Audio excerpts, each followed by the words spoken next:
누가복음 17장 5절부터 10절까지 말씀 우리 함께 봉독합니다. 시작. 사도들이 주께 여짜오되 우리에게 믿음을 더하여 주소서 하니 주께서 이르시되 너희에게 겨자씨 하나일 만한 믿음이 있었더라면 이 뽕나무더러 뿌리가 뽑혀 바다에 심기어라 하였을 것이요 그것이 너희에게 순종하였으리라.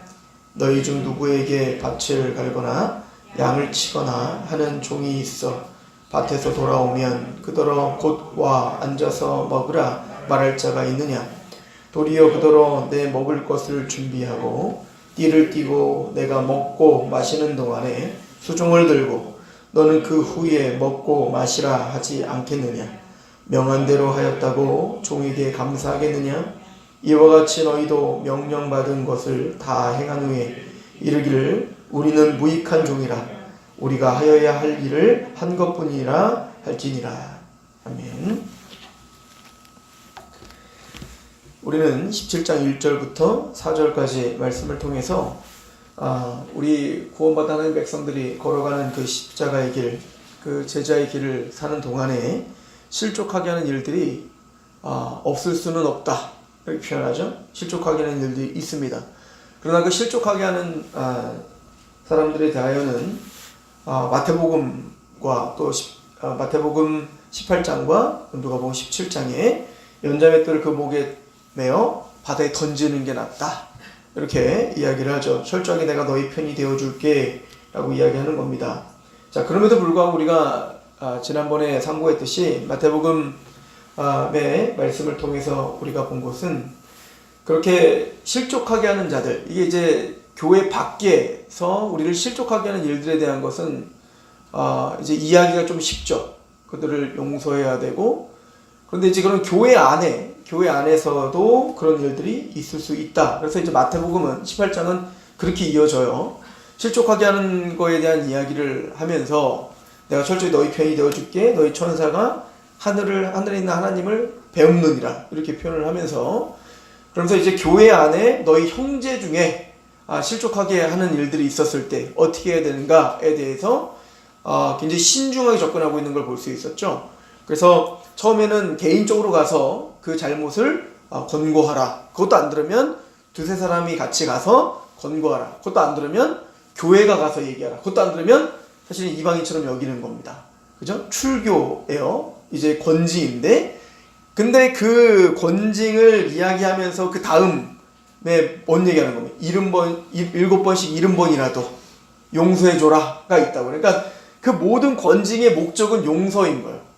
그러니까 복수가 아니라 용서인 겁니다. 그러니까 다시 말씀드리지만 그 초대교회 때는 우리야 이제 그거는 잘못된 겁니다. 교회가 교회적으로 그것을 치리하면 그래? 난 딴 교회 가면 된다. 이런 상황이기 때문에 이게 말씀이 우리에게 와닿질 않지만 그 당시에 초대교회 때에는 정말로 그 교회가 신앙의 테두리의 전부였다고요. 거기서 출교를 당하면 갈 데가 없는 거예요. 신앙에서 떠난 겁니다. 그러니까 최종적인 어떤 그 충격적인 요소를 통해서 회개할 수 있는 기회를 주는 겁니다. 그죠? 그래서 그 모든 그 권징 또 모든 어떤 실족하게 하는 자에 대한 태도 또 형제들에 대한 어떤 그 태도에 항상 그 밑에 깔려있는 기독교인의 정신은 용서인 거예요. 얼마나? 7번씩 70번이라도. 이거는 한도 없는 용서지. 이거를 이제 누가 보면 어떻게 표현한 거죠? 바로 하루에 7번 용서를 구해서 그 회개를 하는 사람에게 7번 어떻게 하라? 그 용서해줘라. 사실 이거는 드문 일이죠. 여러분들 하루에 7번이나 잘못해갖고 지적을 했는데 잘못했다고 해놓고는 7번씩이나 또 용서하는 이런 일은 거의 없어요. 그러니까 이 얘기는 뭐냐면 무한대로 한도 없는 용서. 자, 이것은 우리에게 적용해보면 참 은혜스러운 일이죠. 하나님이 우리에게 그 용서를 하셨다는 거잖아요. 70번씩 7번. 또 하루에 우리가 반복적인 죄를 져도 그 죄를 지은 것고 진심으로 하나님께 회개하면 그렇게 끊임없이 용서하신다는 거 아닙니까? 그러니까 그 큰 것을 탕감받은 그 빚진 자의 마음으로 용서하는 것. 이것이 바로 우리가 걸어가야 될 그 길이에요. 자, 이런 말씀을 들으면 어떤 마음이 딱 들죠? 이거 그냥 문자적으로 딱 받아들이시란 말이에요. 그럼 어떤 마음이 들어요? 가슴에 칵 막힌단 말입니다. 우리가 그렇게 어떻게 삽니까? 라고 할 수밖에 없다고요. 그래서 이 사도들, 제자들은 바로 이렇게 주님께 말을 하고 있는 겁니다. 5절에 사도들이 주께 여쭤보되 우리에게 믿음을 도와서 불가능합니다. 하나님, 난 믿음이 없습니다. 나는 그런 실력이 없습니다. 하나님, 그러므로 나에게 주님 믿음을 더해 주십시오. 그렇게 형제들을, 우리의 목적이, 또 이 제자들의 삶이라는 것이, 우리가 걸어가야 되는 것이 바로 그 형제들을 세우고 경고하고 권고하지만, 그러나 뭐예요? 그들을 용서하는 겁니다. 하나님이 우리를 용서하듯 우리는 그들을 용서하는 거예요. 그렇죠? 그런데 우리는 도저히 자신들의 힘으로 할 수 없다는 것을 말할 수밖에 없는 거예요. 주님은 항상 이런 식으로 우리에게 이야기를 합니다. 그렇죠? 예를 들어서 부자 청년이 와가지고 주님께 와서 어떻게 행해야 영생을 얻을 수 있겠습니까? 뭘 물어? 계명 다 지켜. 난 계명 다 지켰습니다. 그래? 그럼 네 전재산 다 팔아가지고 가난한 자들 나눠주라고. 그랬더니 시무룩하게 돌아가잖아요. 그러니까 그걸 통해서 뭐 하는 거예요? 네가 진짜 계명 다 지킨다고? 계명이 뭔 줄은 아니? 그 계명을 너는 하나도 안 지킨 거야. 그걸 이제 알게 하셨던 거 아니에요. 그걸 하면서 예수님이 뭐라고 하죠? 부자가 천국에 들어가는 것이 낙타가 바늘귀에 들어가는 것보다 더 어렵다. 그러니까 불가능하다는 거 아니에요. 그러니까 제자들이 말을 한 거죠. 그렇게 따지고 들면 누가 천국 갈 수 있겠냐고요. 그러니까 제자들이 뭐라고 하냐면, 주님, 누가 천국 갈 수 있어요? 그러면 이렇게 물어보잖아요. 그때 예수님이 뭐라고 그러니까 그걸 그대로 받아들이라는 겁니다. 그럼 어떤 마음이 들죠? 도저히 우리는 가능하지 않다예요. 그럼 주님이 뭐라고 합니까? 너희는 할 수 없지만 아버지께는 할 수 있다. 그러니까 우리가 할 수 있는 게 아닌 거예요. 하나님이 하신다는 겁니다. 하나님의 은혜가 아니라면, 하나님의 은총이 아니라면 불가능하다, 이 얘기를 하고 계시는 거죠. 그때 나에게 믿음을 더해주세요. 나는 그렇게 가능하지 못합니다. 우린 그것을 할 수가 없습니다, 이 얘기잖아요. 그때 주님께서 6절에 이렇게 말합니다. 그러니까 사실은 이 문맥을 잘 이해 못하면 막 동문서답 같은 이야기들을 하고 계신 것 같아요. 믿음을 더해주세요. 그랬더니 예수님께서 6절에 주께서 이르시되 너희에게 겨자씨 하나일 만한 믿음이 있었더라면 이 뽕나무더러 뿌리가 뽑혀 바다에 심기어 하였을 것이요 그것이 너희에게 순종하였으리라. 사실 이게 불가능한 일이 이루어진 거거든요. 이게 가능한 겁니까? 사실 불가능한 거잖아요. 이런 이야기를 마태복음 17장에 가면 또 하시죠. 근데 그때는 어떤 상황이었냐면, 변화산 사건에서 이제 변화산에서 내려오셔서 어린아이를 고쳐주는 장면입니다. 근데 어떤 제자들이 예수님과 야고보와 요한과 베드로가 이제 변화산 갔던 그 사이에, 부재 중인 사이에 여기서 이제 병든 아이가 있었는데 못 고치는 거예요. 귀신 들고 병든 아이인데 못 고치는 겁니다. 그러니까 막 웅성웅성 되는 거죠. 근데 주님이 말씀으로 바로 고쳐주시죠. 그때 이제 제자들이 이제 아니 왜 우리는 못합니까? 그랬더니 이제 어떤 복음서는 기도 외에는 이런 이유가 나갈 수 없어, 이렇게 말씀하시고, 마태복음은 어떻게 하죠? 책망을 하시죠.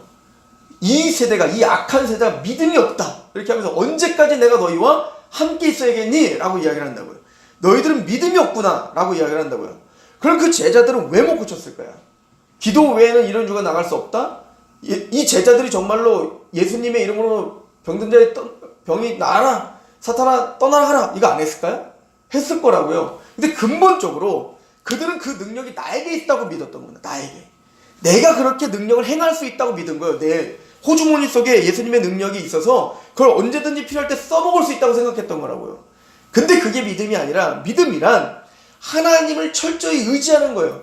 하나님을 신뢰하는 거예요. 내가 아무것도 할 수 없고 오직 주님이 할 수 있습니다. 이게 믿음이란 말이죠.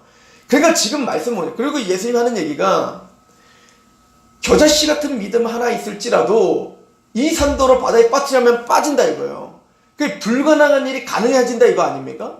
그러니까 여기서는 믿음이 많냐 적냐를 말하는 게 아닌 거예요. 진짜 믿음이냐? 이걸 말하는 겁니다. 진짜 믿음이라면, 믿음이 없음을 나를 좀 도와주세요 라고 하고 있는 그 제자들에게, 너희가 진짜로 예수를 믿고 진짜 예수를 의지한다면 말이죠. 그러니까 내가 할 수 없습니다, 나는 그렇게 할 수 있는 사람이 아닙니다, 나는 그렇게 할 수 있는 힘이 전혀 없습니다를 정말 인정하고 주님만을 의지하는 거예요. 그래서 이제 마태복음 17장에 그 이야기를 한 다음에 18장에 바로 뭔 얘기가 나오는 거예요? 어린아이 비유가 나오는 겁니다. 이 어린아이와 같이 자기를 낮추는 자가 천국에서 가장 큰 자고 천국을 갈 수 있다, 이 얘기하는 거 아니에요? 즉 자기를 자기를 낮추어 나를 믿는 소자를 말하는 겁니다. 즉 뭐죠? 작은 자를 말하는 거예요. 나는 할 수 없습니다. 나는 불가능합니다. 그리고 예수님만을 철저하게 믿고 있는, 신뢰하고 있는 그게 믿음인데, 그 참된 믿음이 많고 적음의 문제가 아니라 그 믿음이 있다면 이 일이 가능하다는 거예요. 문맥적으로 지금 이 기적이 어떤 거예요? 이거요. 끊임없는 용서, 용납. 그죠? 그 일을 주님께서 하시겠다는 겁니다. 주님께서. 그리고는 이어지는 말씀이 뭐예요? 7절에 너희 중에 누구에게 밭을 갈거나 양을 치거나 하는 종이 있어 밭에 돌아오면 그들어 곧 와 앉아서 먹으라 말할 자가 있느냐? 도리어 그들어 내 먹을 것을 준비하고 띠를 띠고 내가 먹고 마시는 동안에 수중을 들고 너는 그 후에 먹고 마시라 하지 않겠느냐? 명한 대로 하였다고 종에게 감사하겠느냐? 이와 같이 너희도 명령을 받은 것을 다 행한 후에 이르기를 우리는 무익한 종이라 우리가 하여야 할 일을 한 것뿐이니라 할지라. 자, 그 믿음으로 정말 그 일들을 감당한 사람들은 어떤 태도를 갖고 있겠냐고요. 내가 뭔가 했기 때문에 하나님 나 이 정도 했어요. 대단하죠? 라고 할 수 있어요? 못한다는 거죠. 그거는 믿음이 아니죠. 믿음이라는 건 뭐예요? 내가 지금 하고 있는 모든 것이 내가 한 게 아니라 주님께서 하셨다는 걸 믿는 거거든요. 그러니까 그 사람은 내 자랑을 할 수 없어요. 내가 뭔가 됐다라고 하는 거, 내가 뭔가 행했다라고 하는 거, 그 어떤 것도 자랑하는 자가 아닌 거죠. 왜? 무익한 종이니까.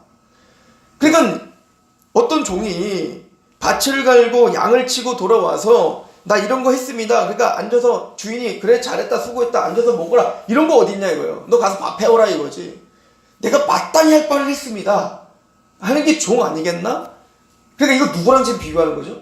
바리새인과 서기관과 지금 비교하는 거예요. 그 부자, 돈을 사랑하고 칭찬받기 좋아하고 또 사람들에게 인정받기 좋아하는 그 바리새인들 조금만 더 해놓고는 그것도 율법을 제대로 이해하지도 못하고 자기의 기준대로 율법 낮춰놓고 그거 행해놓고는 그렇게는 하는 나는 이 높은 자리에 앉고 모세의 자리에 앉고 그리고 난 뭘 행한 것처럼 자랑을 막 하고 있는 그 바리새인들 그들과는 다르다는 걸 말하는 거죠.